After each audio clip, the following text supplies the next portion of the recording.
आपके साथ शाहना मलिक। आइए नजर डालते हैं आज की बड़ी खबरों पर। पूर्व कांग्रेस नेता और कल के पीठाधीश्वर आचार्य प्रमोद कृष्णन का बयान। आपको बता दें, आचार्य प्रमोद कृष्णन बोले कि राहुल गांधी को प्रधानमंत्री नरेंद्र मोदी का विरोध करना चाहिए, देश का नहीं। राहुल गांधी विदेश जाते हैं तो बोलते हैं भारत में सिखों को पगड़ी पहनाने का अधिकार नहीं है। ऐसे में सिख भाई बहनों का अपमान है। पता नहीं कौन उनके भाषण लिखता है और कौन उनको सलाह देता है। लिखने वाले को ज्ञान नहीं है। दूसरी ओर बोले एनकाउंटर तो फर्जी होते हैं, ज्यादातर एनकाउंटर फर्जी होते हैं। अखिलेश यादव की सरकार थी तब भी एनकाउंटर फर्जी होते थे। देखिए इस रिपोर्ट में।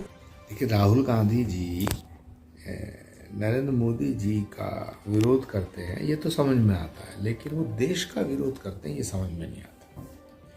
जब भी देश के बाहर जाते हैं वो भारत की तौहीन करते हैं, भारत को अपमानित करने की बात करते हैं। वो कहते हैं साहब भारत में लोकतंत्र मर गया। अरे भाई, लोकतंत्र मर गया तो आप चुनाव जो जीते हो ये कैसे जीते हो? लोकतंत्र जिंदा है जब तो है चुनाव हुआ। लोकतंत्र जिंदा ना होता तो आप वायनाड से और रायबरेली से सांसद बन जाते। कभी राहुल गांधी कहते हैं कि साहब वहाँ सिखों को पगड़ी पहनने की अनुमति नहीं है, और वहीं के जो तमाम अमेरिका के और पूरी दुनिया के जितने भी हमारे सिख भाई बहन हैं सब चिल्ला रहे हैं कि साहब ये तो बड़ा गलत बयान है। तो राहुल गांधी जी का जो नज़रिया है देश के प्रति वो ठीक नहीं है। उन्हें सोचना चाहिए, वो नेता प्रतिपक्ष हैं, उन्हें समझना चाहिए।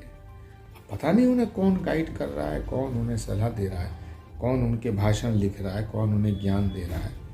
तो ये तो एक शोध का विषय है कि राहुल गांधी जी के पास सूचनाएं कहाँ से आती हैं। राहुल अब कह रहे हैं साहब चीन भारत की सीमा में घुस गया हजारों किलोमीटर। अरे भी अगर चीन भारत की सीमा में हजारों किलोमीटर घुस जाएगा तो दिल्ली तक आ जाएगा। बद्रीनाथ से आगे 5 किलोमीटर माना है, वहाँ बॉर्डर है भारत का, तो वहाँ से दिल्ली की दूरी ही 700-800 किलोमीटर है।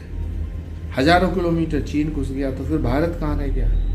और फिर अगर भारत की सीमा में चीन घुसेगा ये तो हमारी सेनाओं का अपमान है। तो राहुल गांधी जी को सरकार का विरोध करना चाहिए, लेकिन भारत का विरोध नहीं करना चाहिए। योगी जी ने अखिलेश यादव जी की सत्ता छीनी है, तो योगी जी का विरोध तो करेंगे अखिलेश यादव जी। जहाँ तक एनकाउंटर का सवाल है तो एनकाउंटर तो फर्जी होते ही हैं। ज़्यादातर एनकाउंटर फर्जी होते हैं, 2-4% एनकाउंटर सही होते हैं। अखिलेश यादव की सरकार थी तब भी एनकाउंटर होते थे, फर्जी होते थे।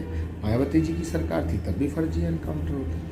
और पुरानी जितनी सरकारें हैं एनकाउंटर फर्जी होते हैं। 2-4% एनकाउंटर वो असली होते हैं। लेकिन योगी आदित्यनाथ जी की सरकार आने के बाद अपराधियों में खौफ पैदा हुआ, ये बात